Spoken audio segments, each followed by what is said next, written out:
What's up, YouTube? This is Rafa TV. Right before I get into this video, as always, I want to remind you guys that if you're watching or listening to this video and you haven't subscribed to Rafa TV, please subscribe to Rafa TV.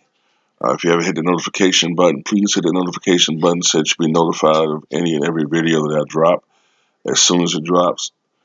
And also, if you like or at least appreciate the content on my channel, please hit that like button. It'll help not only my channel, but other channels that you're subscribed to in the LDBC, the Lions Den basketball community, be that much better. Now, oh yeah, and also if you wanna show love, if you wanna contribute to Rafa TV, you can do so in the links provided below via the PayPal or the Cash App, and you can also support Rafa TV on Patreon for only $2 per month. I'm able to talk about stuff on the Patreon that I can't talk about on YouTube for obvious reasons, whether it's political stuff, social topics, just being able to talk about stuff, just in general that I can't talk about on YouTube. Totally too raw, totally uncensored. All right. I want to talk about James Harden again. Yeah, again. If you're a James Harden fan, you may not want to listen to this video, or just go ahead and just thumb it down and keep it moving. Um, a lot was made about the game he had last night against Chicago Bulls. 42 points, 10 rebounds, 9 assists. And as I was looking at the comment section, I noticed that everybody that is a James Harden fan was irritated that he didn't go for another assist. And see, that's the problem right then and there with people who are James Harden fans. All right. They're only interested in stats and numbers. That's how they determine a MVP and a Hall of Famer. Retro Gamer, I think his name is Retro 18 Gamer, something like that. He was telling me about this guy on Instagram that was saying that James Harden is better than Wilt Chamberlain. And if he played in Wilt Chamberlain's era, whatever that means, he would average 60 points a game. And this is how you know there are some stupid fucking people lurking around in the shadows around here. First of all, what did James Harden shoot last night? 12 for 27, 9 of 19 from threes, and I think it was like, what is it, 9 of 11 from the line or something like that. First of all, that step back three that everybody, just is wild that he's mastered, that'd be a travel back then, all right? A lot of shit that you see now, players couldn't do back then. It wasn't because they couldn't do it. It was because they were a lot more strict on what you could do with the basketball. All right, but that would have been a travel. He would have traveled every fucking time. Every time he did it, the officials would have called traveling. Okay, if this was back in 1965, we're miraculously going from 2019 back to 1965.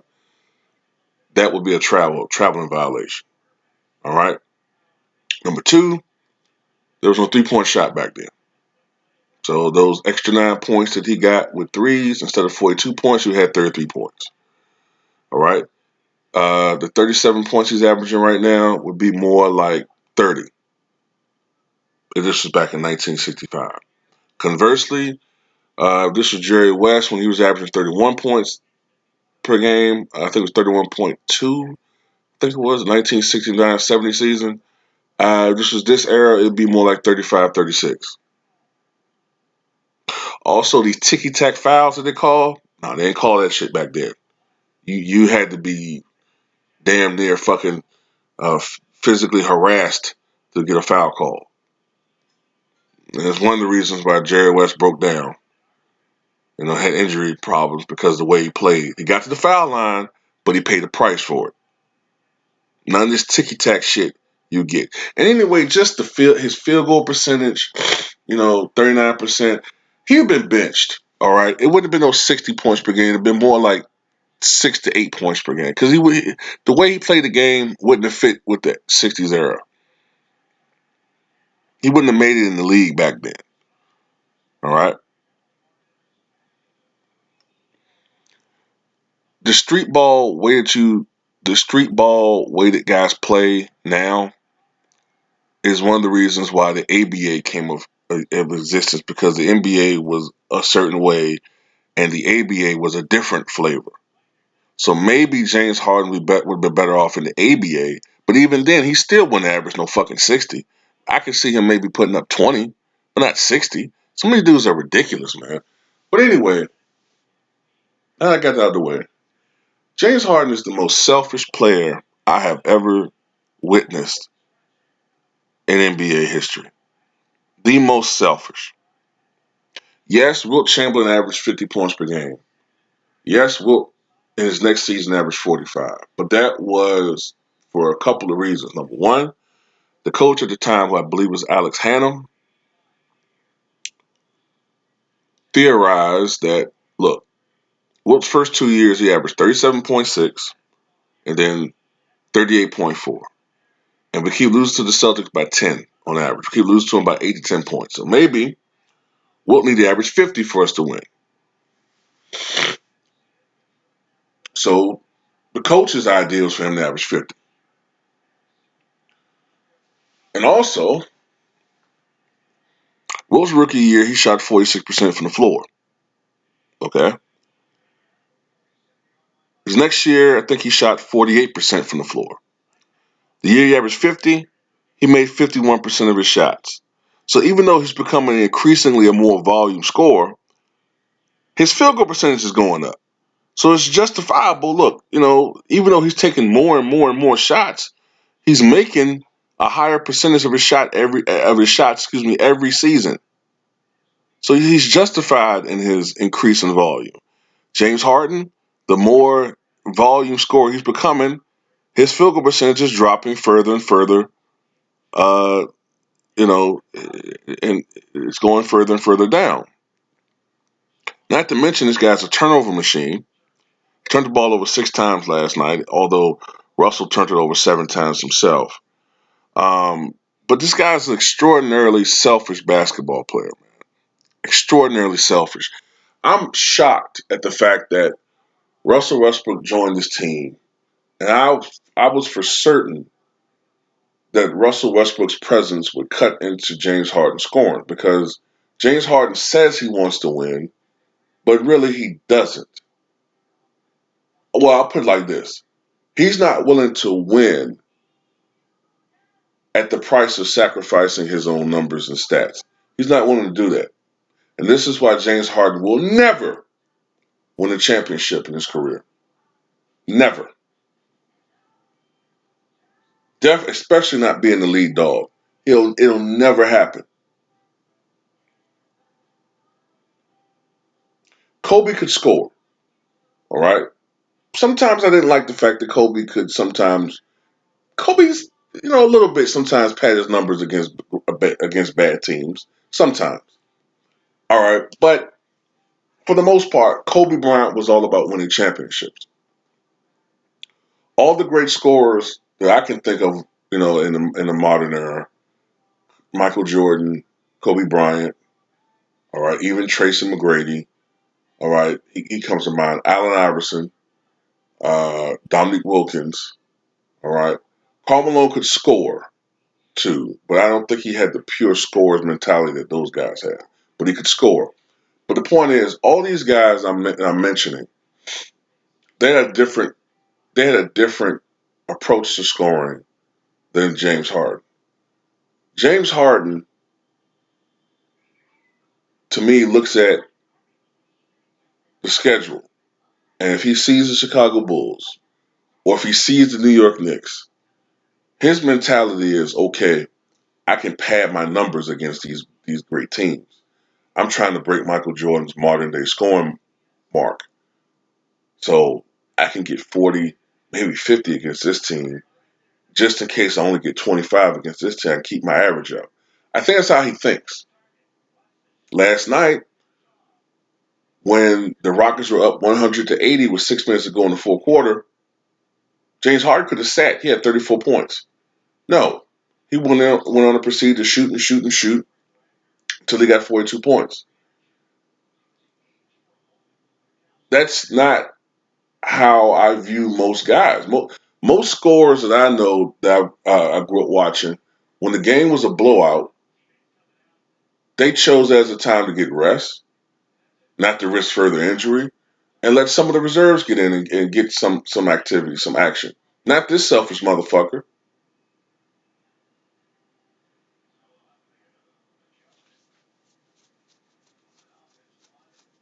And keep in mind, in a league that's faster paced now, a lot of these guys' minutes per game have gone down. You got some guys now, Kawhi, only playing 30 minutes a game. You got some guys only playing 32, 33. James Harden still playing 36, 37 minutes a game amongst the leaders. Because why? Because he wants to be out there on the floor as much as possible to pad his numbers. It infuriates me how much criticism Russell Westbrook has gotten over the years for being a stat padder, right? But James Harden seems to escape this shit when he's doing it so much more egregiously than Russell Westbrook ever did. At least the excuse Russell Westbrook had was that his team wasn't that good. But somehow, some way, miraculously, James Harden escapes these same criticisms when he's obviously stat padding out there, obviously staying on the floor to get 40 points, obviously staying on the floor trying to get triple doubles, obviously, and honestly, he's kind of taken away from Russell's game because he wants the ball in his hand so much. It has to be a horrifying experience being a scorer like Eric Gordon and watching this dude shoot the ball 25, 30 times a night. I want to look up something about Eric Gordon right quick. I'm going to assume, because I haven't looked at the Rockets this much, but I'm going to have to assume that Eric Gordon's numbers are probably way down so far. Yeah. So far this season, Eric Gordon is averaging 10 points on 28% shooting. How in the fuck is he going to get his rhythm when you got a fucking guy who shoots the ball 30 times a fucking night, wants to average fucking double-digit assists, wants to have the fucking ball time, dribble the ball fucking 20 fucking times before he takes that stupid-ass fucking step-back fucking shot? There's the reason why they're going to fucking lose. But they're going to blame everybody else. Or Eric Gordon wasn't able to get his shot off. He wasn't able to get into his rhythm. How can you get into your rhythm of a dude shooting the ball 40 fucking times?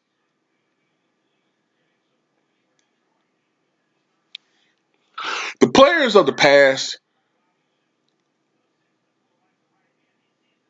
they wanted to demonstrate their scoring skills. They wanted to demonstrate what they could do against the best teams in the league.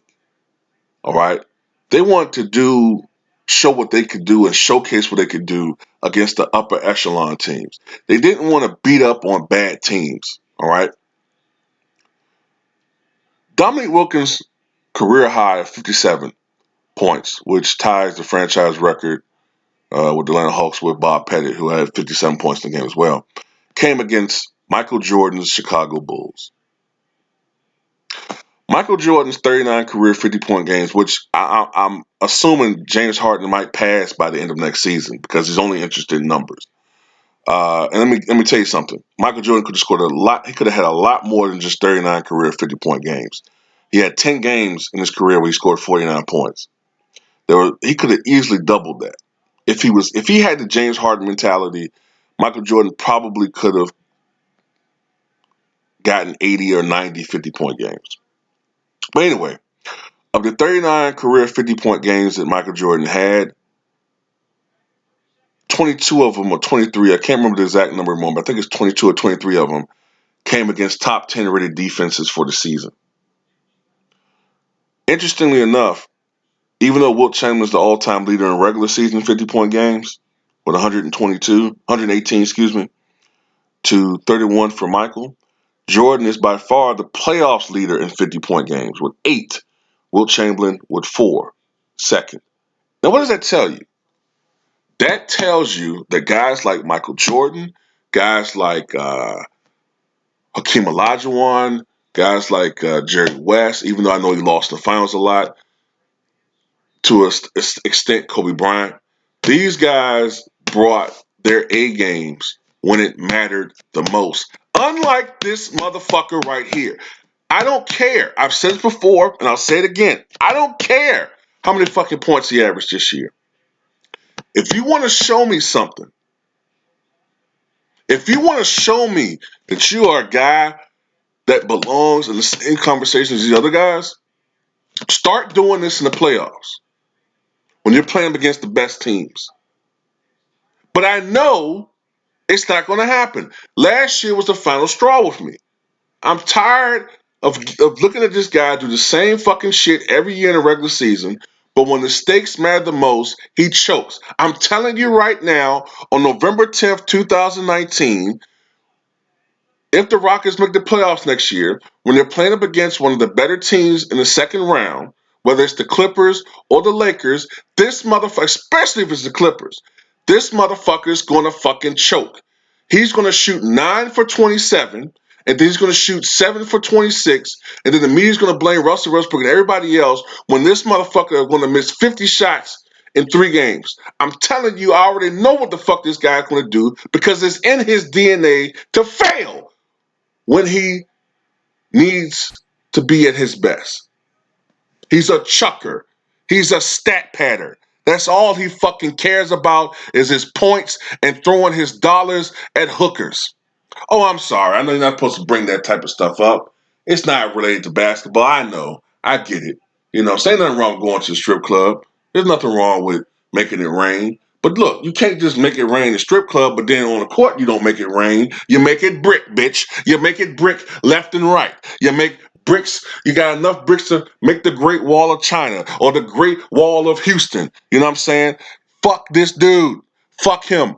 He's a stat patter. He's a stat patter. He's a stat patter. Like Ticket said, what he called LeBron, stat Padford. Well, this is stat Paddington. Okay, he's a stat patter.